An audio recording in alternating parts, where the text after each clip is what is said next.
Hello दोस्तों, आप लोग देख रहे हैं fast coaching centre by Upendra sir का चैनल। और आज की इस वीडियो में हम लोग ग्रामर का जो सर्वनाम टॉपिक होता है उसको कवर करने वाले हैं। तो मैं विश्वास के साथ कह सकता हूं कि इस वीडियो को देखने के बाद आप 10th क्लास में है या 12th क्लास में है या फिर कोई भी कॉम्पिटिटिव एग्जाम देने जा रहे हैं जिसमें सर्वनाम से क्वेश्चन आता है तो आप सेकेंड में आंसर करके आएंगे। चलिए शुरू से शुरू करते हैं। यहां देखिए हम क्या लिखे हैं, हम लिखे हैं सर्वनाम। सर्वनाम को इंग्लिश में क्या कहा जाता है? प्रोनाउन। प्रोनाउन का मतलब होता है सर्वनाम। सर्वनाम किसे कहते हैं? तो देखिए, जिसका नाम होता है उसे संज्ञा कहते हैं और जिसका नाम नहीं होता है उसे सर्वनाम कहते हैं। समझ में नहीं आया तो कोई बात नहीं। अच्छा, हम इसको क्या कहेंगे कि यह मार्कर है। यह क्या है? मार्कर है। तो अगर हम इसका नाम रख दिए तो यह संज्ञा हो गया, लेकिन अगर हम इसका नाम नहीं रखते तो ये सर्वनाम होता। जैसे मानिए कि कोई लड़का खेल रहा है तो दो तरीका है कहने का। या तो हम कह सकते हैं कि राम है, राम खेल रहा है, या फिर कह सकते हैं वह खेल रहा है। अगर कोई लड़की खेल रही है और नाम पता है तो ऐसे कहेंगे रानी खेल रही है या वह खेल रही है। तो अब रानी के जगह पे जो हम वह शब्द का यूज किए हैं यही होता है सर्वनाम। यानी सर्वनाम का मतलब होता है यह, वह, यह वह, जिसे इंग्लिश में ही, सी, इट, दे, वी, यू, सब ये क्या है? सर्वनाम है। तो आप, वह, यह, हम लोग, आप लोग, तुम लोग, ये, वे, ये सब क्या होते हैं? सर्वनाम होते हैं। तो सर्वनाम का मतलब होता है कि वह शब्द जिसका प्रयोग संज्ञा के बदले किया जाए उसे सर्वनाम कहते हैं। जैसे कि यहाँ पे लिखे हैं, देखिए, सर्वनाम संज्ञा के बदले जिन शब्दों का प्रयोग किया जाता है उसे क्या कहते हैं? उसे सर्वनाम कहते हैं। फिर आपसे क्वेश्चन पूछा जाएगा कि सर्वनाम कौन कौन है। तो देखिए यहाँ पे लिखे हैं कुछ सर्वनाम, जैसे यह, वह, ये, वे, वो, जो, सो, कोई, ऐसे ही कुछ सर्वनाम होते हैं। अब आपसे क्वेश्चन पूछा जाता है कि सर्वनाम कैसा शब्द है। तो देखिए, सर्वनाम जो होता है ना, ये विकारी शब्द है। विकारी शब्द उसे कहते हैं वह शब्द जो पुरुष, कारक, लिंग, यानी कारक हो गया, लिंग हो गया, वचन हो गया, उसके अनुसार बदलने वाले शब्द को विकारी शब्द कहते हैं। संज्ञा, सर्वनाम, क्रिया और विशेषण, याद रखिएगा, संज्ञा, सर्वनाम, क्रिया और विशेषण, ये चारों शब्द क्या होते हैं? विकारी शब्द होते हैं। एग्जाम में पूछा जाएगा निम्नलिखित में कौन विकारी शब्द है? आपको दिया रहेगा सर्वनाम, तो टिक लगाइएगा सर्वनाम। आगे चलते हैं। देखिए, अब आपसे क्वेश्चन पूछा जाएगा ना कि सर्वनामों की संख्या कितनी है, यानी हिंदी भाषा में या हिंदी व्याकरण में सर्वनाम कितने हैं? बतलाइए। आप कमेंट बॉक्स में कमेंट करिए। आप गलत बतला रहे हैं। देखिए, हम सर्वनाम का भेद नहीं पूछ रहे हैं, हम सर्वनाम की संख्या पूछ रहे हैं। तो हिंदी भाषा में या हिंदी व्याकरण में मूल जो सर्वनाम होते हैं वो 11 होते हैं। जैसे कि यहाँ लिखे हैं, देखिए, हिंदी भाषा में मूल सर्वनामों की संख्या कितनी है? 11। कौन कौन? देखिए, मैं, तू, आप, यह, वह, जो, सो, कोई, कुछ, कौन और लास्ट में है क्या। तो देखिए, गिन सकते हैं 1, 2, 3, 4, 5, 6, 7, 8, 9, 10 और ये 11। ये 11 जो होते हैं मूल सर्वनाम होते हैं। ये मूल सर्वनाम है। अयौगिक सर्वनाम भी होते हैं। देखिए, सर्वनाम के दो रूप होता है, उत्पत्ति के आधार पे कहा जाए या रचना या रूप के आधार पे कहा जाए तो सर्वनाम के दो रूप होते हैं, एक मूल सर्वनाम और एक यौगिक सर्वनाम। तो यहाँ जो हम लिखे हैं ये मूल सर्वनाम है। अयौगिक सर्वनाम क्या होता है जानिए। जैसे मैं से क्या बनेगा? मेरा, मेरी, तो ये यौगिक हो गया। अब ये तू क्या है? तू जो है ये मूल सर्वनाम है। इससे कौन कौन सा शब्द बनेगा? तुम्हारा, तुम लोगों का, आप लोगों का। तो ये जो आप लोगों का, तुम लोगों का, तुम्हारा, तुम्हारी जो है ये यौगिक सर्वनाम हुआ। ऐसे ही ये देखिए, आपसे, आपका, आपकी, आपके, आप लोगों का, आप सब, ये क्या हो गया? यौगिक सर्वनाम। यह क्या है? मूल सर्वनाम। वह क्या है? मूल सर्वनाम। ऐसे ही जो मूल सर्वनाम है, लेकिन जो से क्या बनेगा? जिसको, जिसकी, जिसके, ये क्या हो जाएगा? यौगिक सर्वनाम। तो आशा करता है कि आप समझ गए होंगे कि मूल सर्वनाम से कैसे यौगिक सर्वनाम का निर्माण किया जाता है। अब क्वेश्चन आपसे पूछा जाएगा कि निम्नलिखित में कौन यौगिक सर्वनाम है और कौन मूल सर्वनाम है, तो आप आसानी से कर पाएंगे। यह है मूल सर्वनाम, इससे जो बनेगा वो यौगिक सर्वनाम होता है। अब चलिए अब देखा जाए कि हिंदी जो व्याकरण होता है यानी हिंदी जो भाषा है उसमें सर्वनाम के कितने भेद होते हैं। तो देखिए लिखे हैं हिंदी व्याकरण में सर्वनाम के 6 भेद होते हैं। देखिए इससे पहले हम लोग संज्ञा पढ़े हैं, संज्ञा के भेद पूछा जाए तो 5 कहिएगा और सर्वनाम का भेद पूछा जाए तो 6 कहिएगा। याद रखना है क्योंकि एग्जाम में पूछा जाता है कि सर्वनाम के भेद कितने होते हैं, तो याद रखना है कि सर्वनाम के भेद कितने होते हैं, तो 6 होते हैं। अब सर्वनाम के भेद 6 होते हैं, कौन कौन, देखिए यहाँ पे हम लिखे हैं सर्वनाम के 6 भेद होते हैं। पुरुषवाचक सर्वनाम, निजवाचक सर्वनाम, निश्चयवाचक सर्वनाम, अनिश्चयवाचक सर्वनाम, संबंधवाचक सर्वनाम और प्रश्नवाचक सर्वनाम। चलिए एक एक करके देखा जाए।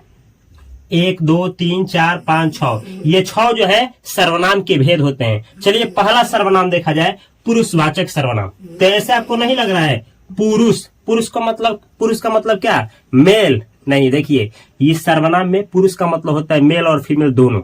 यानी पुरुषवाचक सर्वनाम का मतलब होता है वह सर्वनाम जिससे पुरुष और स्त्री दोनों का बोध हो।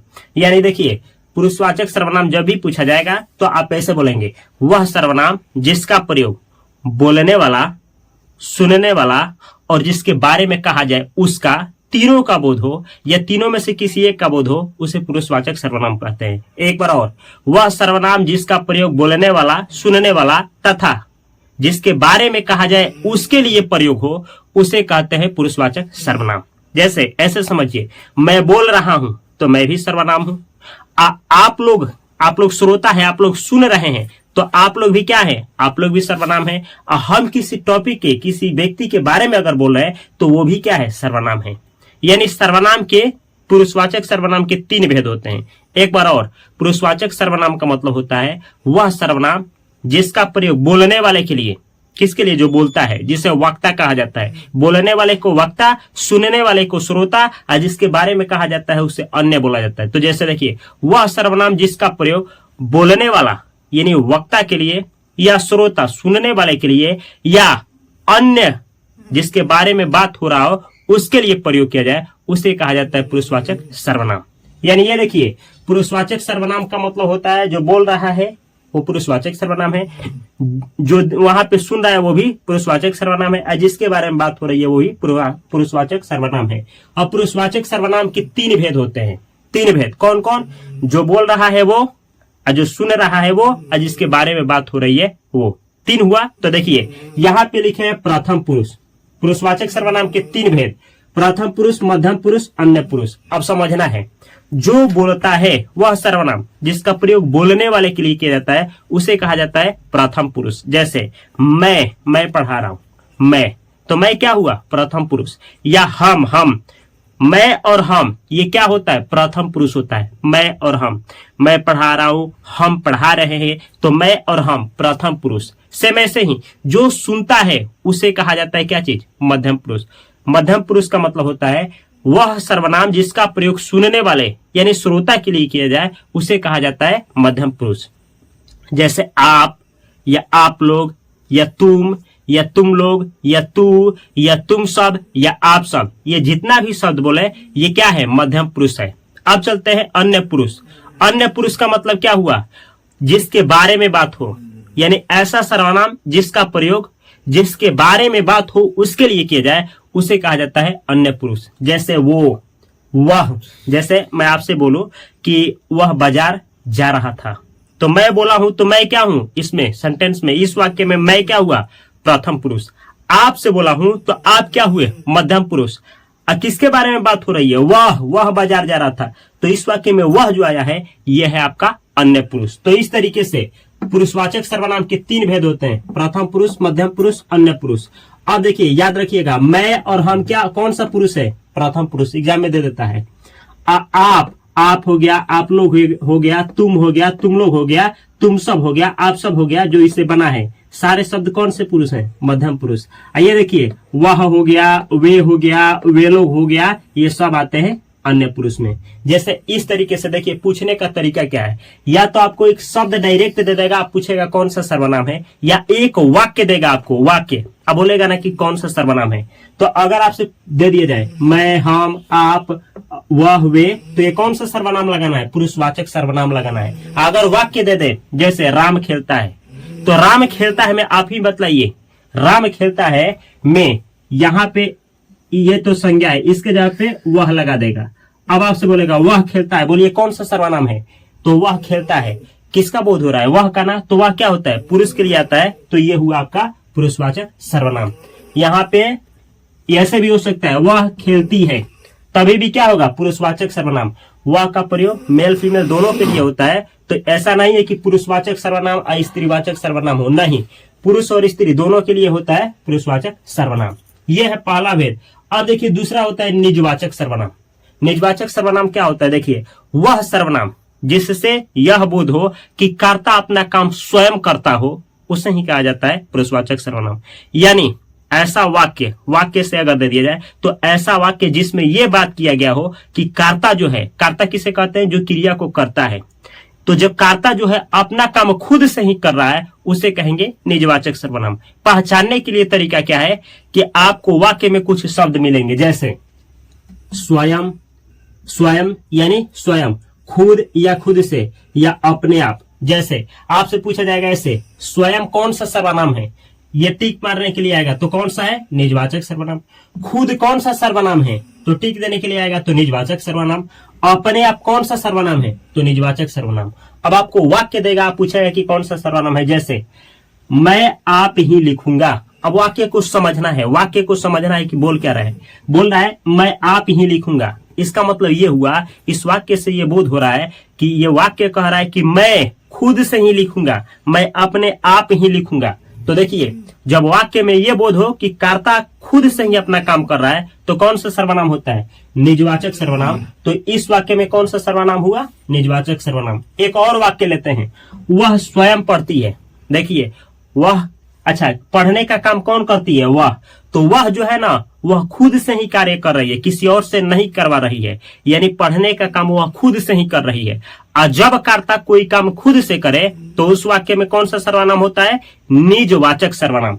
तो यह जो वाक्य है, ये कौन सा सर्वनाम का उदाहरण है? निजवाचक सर्वनाम। अब आप कहेंगे हमको याद नहीं हो रहा है, तो देखिए, निज का मतलब क्या होता है? अपना। जैसे सुने है ना, ये मेरा निजी जमीन है, यानी ये मेरा खुद का जमीन है। तो निज का मतलब होता है, निज मतलब होता है खुद का। तो जब भी वाक्य में खुद से कर्ता कोई काम करे, वाक्य को अच्छा से पढ़ करके पहले समझना है। और वाक्य में ये बोध हो कि कर्ता जो क्रिया को करने वाला है खुद ही उस क्रिया को कर रहा है, तो मारिएगा निजवाचक सर्वनाम। या फिर शब्द दे दे, आप पूछे कि कौन सा सर्वनाम है, तो स्वयं, खुद, अपने आप, ये जो शब्द है निजवाचक सर्वनाम है। आगे चलिए, निश्चयवाचक सर्वनाम। ये निश्चयवाचक सर्वनाम क्या होता है? तो वह सर्वनाम जो निश्चित का बोध कराए, उसे निश्चयवाचक सर्वनाम कहते हैं। यानी निश्चयवाचक सर्वनाम का मतलब हुआ कि ये निश्चित चीजों के बारे में बतलाएगा। निश्चित, निश्चित मतलब क्या? फिक्स के बारे में बतलाएगा, उसे ही कहेंगे निश्चयवाचक सर्वनाम। अब कुछ शब्द है, जो शब्द जान करके आप देख करके जान जाएंगे कि ओ, ये निश्चयवाचक सर्वनाम है। जैसे यह, यह एक के लिए प्रयोग होता है, एक से अधिक के लिए ये, एक के लिए वह, एक से अधिक के लिए वे। यह, ये, वह, वे, ये चारों जो है कौन सा सर्वनाम है? निश्चयवाचक सर्वनाम है। अब आपको समझाने के लिए देखिएगा, मानिए कि हमको कहना है यह मार्कर है, यह मार्कर है। अब एक वाक्य हम दे रहे हैं, पहले वाक्य से समझिए, यह मार्कर है। अब इस वाक्य में क्या बोध हो रहा है कि यह जो है ना, निश्चित रूप से यह मार्कर ही है। निश्चित रूप से क्या है? यह मार्कर है। दूर वह मार्कर है, तो निश्चित है ना कि वह क्या है? मार्कर है। एक बात बोले, यह वह का प्रयोग ना संकेत यानी संकेत के रूप में किया जाता है।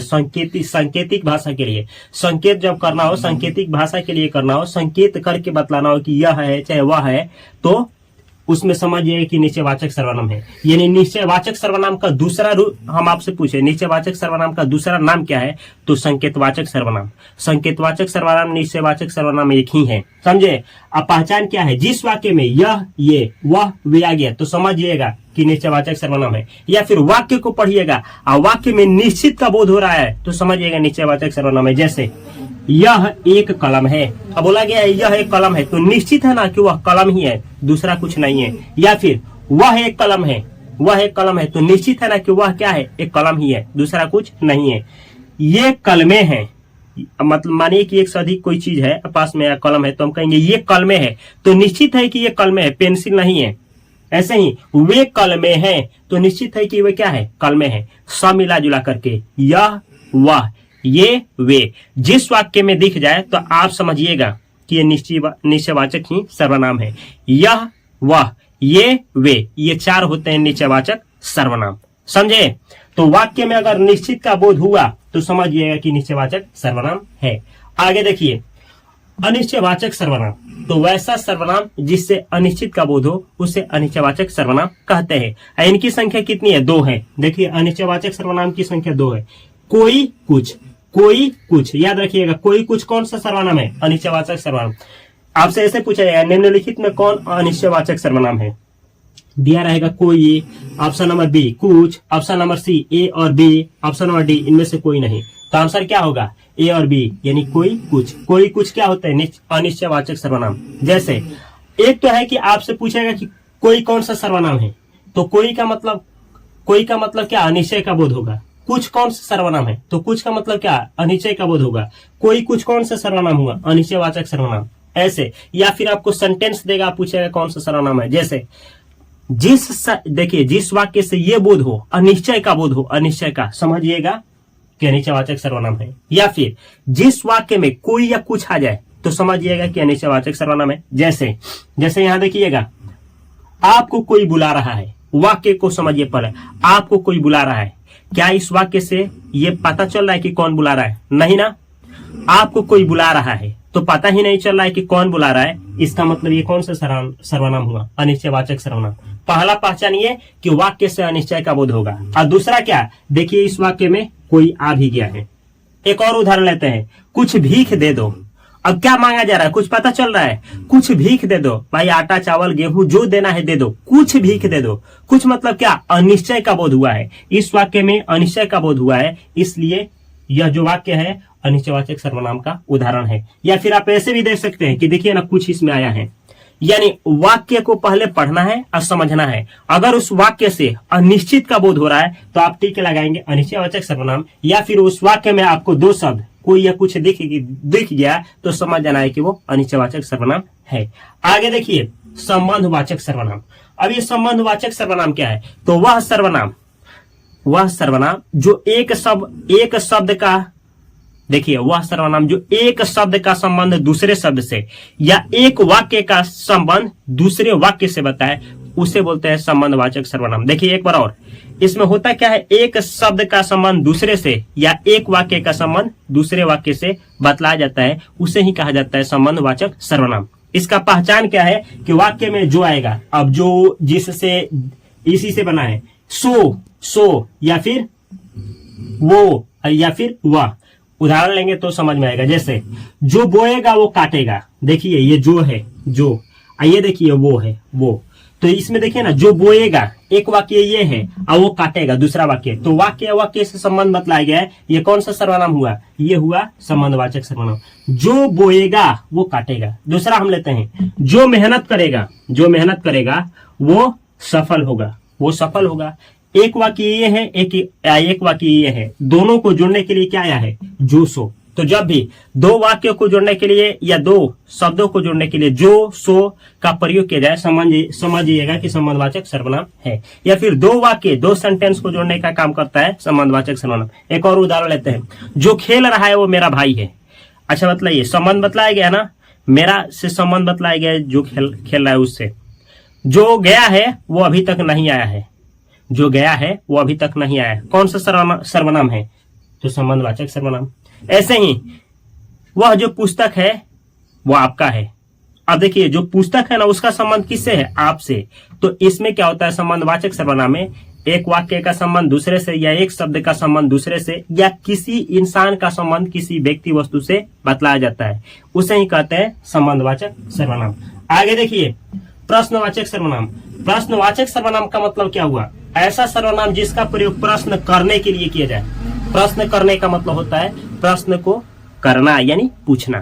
तो ऐसा सर्वनाम जिसका प्रयोग प्रश्न करने के लिए किया जाए, उसे कहते हैं प्रश्नवाचक सर्वनाम। पहचान क्या है? वाक्य में अगर आपको 2 चीज दिख जाए, कौन या क्या, ये भी याद रखिएगा, प्रश्नवाचक चिन्ह, इस चिन्ह को भूलना नहीं है। देखिए, वाक्य में अगर कौन आया है और लास्ट में ना प्रश्नवाचक चिन्ह है, या फिर क्या आया है वाक्य में कहीं भी और लास्ट में प्रश्नवाचक चिन्ह है, आप मारेंगे प्रश्नवाचक सर्वनाम ही है। जैसे आपका नाम क्या है?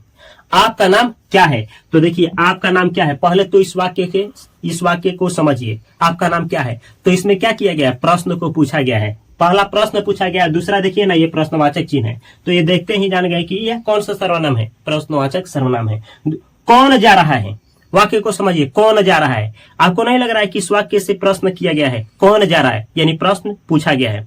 और दूसरा ये देखिए प्रश्नवाचक चिन्ह भी है।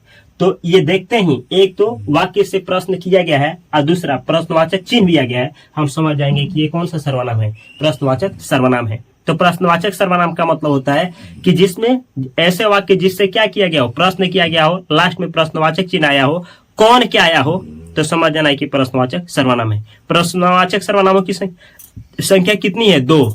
कौन कौन, तो कौन और क्या। आपसे पूछा जाएगा कौन कौन सा सर्वनाम है, प्रश्नवाचक सर्वनाम। क्या कौन सा सर्वनाम है, प्रश्नवाचक सर्वनाम। या फिर वाक्य दे देगा, लास्ट में क्वेश्चन मार्क रहेगा और वाक्य में कौन या क्या आया होगा, तो समझिएगा कि प्रश्नवाचक सर्वनाम है। चलिए एक बार समरी आपको देते हैं। सर्वनाम किसे कहते हैं? तो संज्ञा के बदले जिन शब्दों का प्रयोग होता है उसे सर्वनाम कहते हैं। सर्वनाम के कितने भेद होते हैं, पहले संख्या बताइए, सर्वनाम की संख्या कितना है, तो 11।